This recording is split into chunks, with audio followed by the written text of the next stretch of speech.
Hello students, good morning. कैसे हैं आप सब? आशा करती हूँ कि आप सभी अपने अपने घरों में सुरक्षित होंगे। बच्चों, हम सब अपनी किसी भी प्रकार की इच्छा को अपने ईश्वर के समक्ष प्रार्थना के रूप में प्रस्तुत करते हैं। ठीक इसी तरह वसंत बापट जी ने भी अपनी इच्छाओं को आराधना का रूप देकर ईश्वर के समक्ष प्रस्तुत किया है। लेकिन उनकी क्या इच्छा, उनकी क्या मनोकामना है? तो बच्चों, उनकी मनोकामना विश्व बंधुत्व कल्याण की है कि सभी एक दूसरे से जुड़कर रहें, सभी जगह मानवता की स्थापना हो। ठीक इसी तरह वसंत बापट जी ने प्रस्तुत पाठ के माध्यम से अपने भावों को व्यक्त किया है। बच्चों, आइए हम कवि परिचय देख लेते हैं। वसंत बापट जी का जन्म सन 1922 ईस्वी में हुआ था और निधन सन 2000 ईस्वी में। श्री वसंत बापट जी का जन्म महाराष्ट्र के सतारा जिले के कराड़ नामक गांव में हुआ। ये व्यवसाय से प्राध्यापक थे। इनके काव्यों में राष्ट्रभक्ति, समाज जागरण एवं मानवीय संवेदनाएं व्यक्त हुई हैं। इनकी प्रमुख रचनाएं सेतु, बिजली, सकीना, अकरावी, दिशा, तेजसी है। प्रस्तुत प्रार्थना के माध्यम से बापट जी ने सत्यम शिवम सुंदरम की कल्पना की है। दीन दुखियों की रक्षा हो, मानवता की उपासना हो, भेदभावों का नाश हो, बैर भाव से समाज मुक्त होकर विश्व बंधुत्व की स्थापना करे, ऐसे ही भावों को वसंत बापट जी ने आराधना के माध्यम से ईश्वर के समक्ष प्रस्तुत किया है। बच्चों, ये जो पाठ है मूलतः मुख्य रूप से मराठी में था, जिसका अनुवाद हिंदी में किया गया है। आइए अब हम अपनी पंक्ति देखते हैं। देह मंदिर चित मंदिर एक ही है प्रार्थना, सत्य सुंदर मांगल्य की नित्य हो आराधना। हमारा यह जो देह रूपी मंदिर है, हमारा शरीर भी आप सभी जानते हैं एक मंदिर है। चित मंदिर अर्थात हमारी जो चेतन अवस्था है, हमारा जो मस्तिष्क है, ये दोनों मतलब हमारे शरीर की भी और हमारे मन की, हमारी जो मानसिक अवस्था है उसकी भी, दोनों से सिर्फ एक ही प्रार्थना है। वो प्रार्थना है सत्य सुंदर मांगल्य की नित्य हो आराधना। प्रतिदिन सत्य सुंदर मांगल्य की आराधना हो। आइए नेक्स्ट पंक्ति की तरफ हम लोग चलते हैं। दुखियारों का दुख जाए है यही मन कामना, वेदना को परख पाने जगाए संवेदना। वेदना, जो इस समाज में दुखी है उनका दुख दूर हो, ऐसी ही मेरी मनोकामना है। वेदना की परख पाने जगाए संवेदना। संवेदना,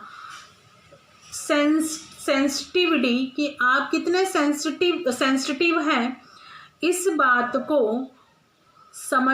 तभी समझ सकते हैं जब आप दूसरों की पीड़ा को समझ पाएंगे। और प्रत्येक मनुष्य में कहीं ना कहीं संवेदना होती है और तभी वह दूसरों की वेदना को समझ पाते हैं। दुर्बलों के रक्षणार्थ पौरुष की साधना। दुर्बलों की रक्षा हेतु पौरुष की, ताकत की साधना हो। जो दुर्बल हैं उनकी रक्षा हो, ऐसी शक्ति हे ईश्वर आप देना। जीवन में नवतेज हो, अंतरंग में भावना। सबके जीवन में एक नवतेज हो, अंतरंग में भावना अर्थात मेरे अंतर मन से यही भावना उठ रही है कि हे ईश्वर सबके जीवन में नवतेज हो, नया विकास हो, नया उत्साह हो, नया जोश हो। सभी सुंदरता की आस में मानवता की स्थापना करें, ऐसी ही मैं उपासना करता हूँ। शौर्य पावें, धैर्य पावें, यही है अभ्यर्थना। हे ईश्वर शौर्य पाएं, शक्ति पाएं, धैर्य पाएं, धैर्य, धीरज, सब्र हमारे अंदर होना चाहिए। हम किसी भी बात पर अति उत्साही, अपना धैर्य ना खो दें, ऐसा हमें सब्र रखना चाहिए। तो हे ईश्वर ऐसी ही धीर और वीर बनने की मेरी आपसे अभ्यर्थना है, अनुरोध है, विनती है। भेद सभी अस्त होवें, बैर और वासना, सारे भेद अस्त हो जाएं। जो भी इच्छाएं हैं, जो भेदभाव हैं, उन सभी का नाश हो और मानव की एकता की कल्पना जो है उसे पूर्ण साकार रूप दिया जा सके। हे ईश्वर, ऐसी ही मेरी आपसे कामना है। मुक्त हम, भले ही हम सब अलग अलग हैं, लेकिन सभी का एक ही केंद्रीय भाव है कि सभी में बंधुता, भाईचारा की कामना हो, सभी भाईचारे से रहें। वसुधैव कुटुंबकम कल्याण की भावना को सभी विकसित करें। बच्चों, शब्दार्थ और टिप्पणी ये आपको होमवर्क में लिखना है। आइए हम लोग स्वाध्याय देख लेते हैं। निम्नलिखित प्रश्नों के उत्तर एक एक वाक्य में लिखिए। प्रश्न नंबर 1, कवि नित्य कैसी आराधना चाहते हैं? कवि नित्य सत्य, सुंदर और मांगल्य की भावना हो ऐसी आराधना चाहते हैं। कवि कैसी मनोकामना चाहते हैं? कवि दुखी लोग दुखों से मुक्त हों ऐसी मनोकामना चाहते हैं। कवि दुर्बलों के रक्षणार्थ किसकी साधना चाहते हैं? कवि दुर्बलों के रक्षणार्थ पौरुष की साधना चाहते हैं। कवि किसकी अभ्यर्थना करते हैं? कवि सबके जीवन में नया प्रकाश आने की अभ्यर्थना करते हैं।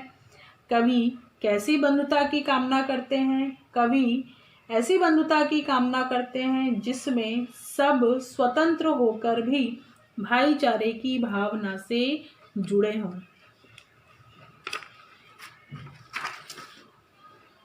आइए प्रश्न नंबर 2, निम्नलिखित प्रश्नों के उत्तर लिखना है।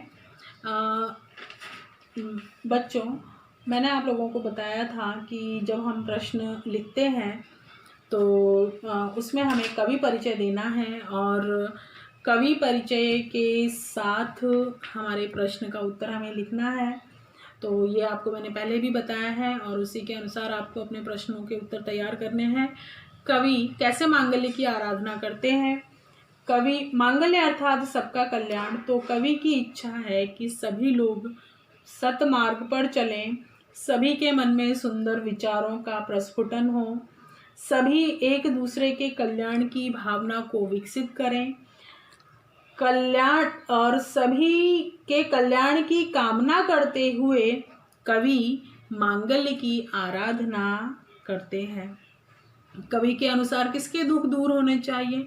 कवि के अनुसार उन लोगों के दुख दूर होने चाहिए जिनके जीवन में तरह तरह के दुख हैं और उन्हें इन दुखों से छुटकारा पाने के लिए कोई मार्ग नहीं सूझता, कोई रास्ता नहीं दिखाई देता और ना ही किसी की सहानुभूति मिलती है। लोग अपने दुखों से मुक्त नहीं हो पा रहे। ऐसे उपेक्षित और असहाय लोगों का दुख दूर होने की बात कवि करते हैं। कवि की क्या अभ्यर्थना है? कवि की अभ्यर्थना है कि कवि चाहते हैं कि मनुष्य के जीवन में नया प्रकाश आए, नई चेतना का अनुभव हो, उनके हृदय में सुंदर और नए विचार उत्पन्न हो, सबकी आशाएं पूरी हो, सभी मनुष्यता की पूजा करें, सब लोग धीर वीर बने। आइए प्रश्न नंबर 4, कवि भेदों को नाश करने की बात क्यों करते हैं? कवि भेदों को नाश करने की बात इसलिए करते हैं क्योंकि संसार में विज्ञान ने बहुत उन्नति कर ली है, लेकिन फिर भी दुनिया ऊंच नीच, अमीर गरीब, जाति पाति आदि कई भेदभावों से ग्रसित है। इन भेदभावों के कारण मानव समाज में ईर्ष्या, द्वेष और संघर्ष व्याप्त है। मानव एकता में बाधाएं आती हैं और विश्व बंधुत्व का सपना पूरा नहीं हो पाता। इसलिए कवि इन भेदों का नाश करने की कामना करते हैं। आइए अब मैं आपको 2-3 प्रश्न और हैं एक्स्ट्रा, उसे मैं बता देती हूँ। ये सब आपके वर्कबुक के भी हैं। निम्नलिखित प्रश्न के उत्तर 2 या 3 वाक्यों में लिखना है। तो पहला प्रश्न है कि कवि संवेदना क्यों जगाना चाहते हैं? इसका उत्तर है, संवेदना के बिना हमें दूसरों की वेदना का अनुभव नहीं हो सकता, इसलिए कवि संवेदना जगाना चाहते हैं। मानवता की हो उपासना का क्या अर्थ है? प्रश्न नंबर 2, मानवता की हो उपासना का क्या अर्थ है? लोग एक दूसरे की पीड़ा समझें और उसे दूर करने का प्रयास करें। यही मानवता की उपासना है। तो इस तरह से ये हमारा 2 प्रश्न हैं, आप इसे अच्छे से तैयार कर लीजिएगा। और बाकी आइए आप अपनी पाठ्य पुस्तक का पेज नंबर 2 का प्रश्न नंबर 5 विरुद्धार्थी शब्द जो है ये आपको आपकी नोटबुक में लिखना है। और प्रश्न नंबर 3 और प्रश्न नंबर 4 ये आपको आशय स्पष्ट और काव्य पंक्तियों को पूर्ण, ये भी आपके गृह कार्य में है। आशय स्पष्ट करना मैंने आपको सिखाया था प्रश्न नंबर 3 का पहला कि देह मंदिर चित मंदिर एक ही है प्रार्थना, सत्य सुंदर मांगल्य की नित्य हो आराधना। इसमें आपको कवि परिचय देते हुए कि और आपको शुरुआत करनी है कि प्रस्तुत पंक्ति के माध्यम से कवि ने हमें ये बताया है, ये आपको अपने शब्दों में व्यक्त करना होगा। तो बच्चों, मैं उम्मीद करती हूँ कि आपने पाठ बहुत अच्छे से समझा होगा। फिर भी कहीं असुविधा हो तो आप मुझसे पूछिएगा। नमस्कार, मिलते हैं हम लोग नेक्स्ट लेक्चर में। धन्यवाद।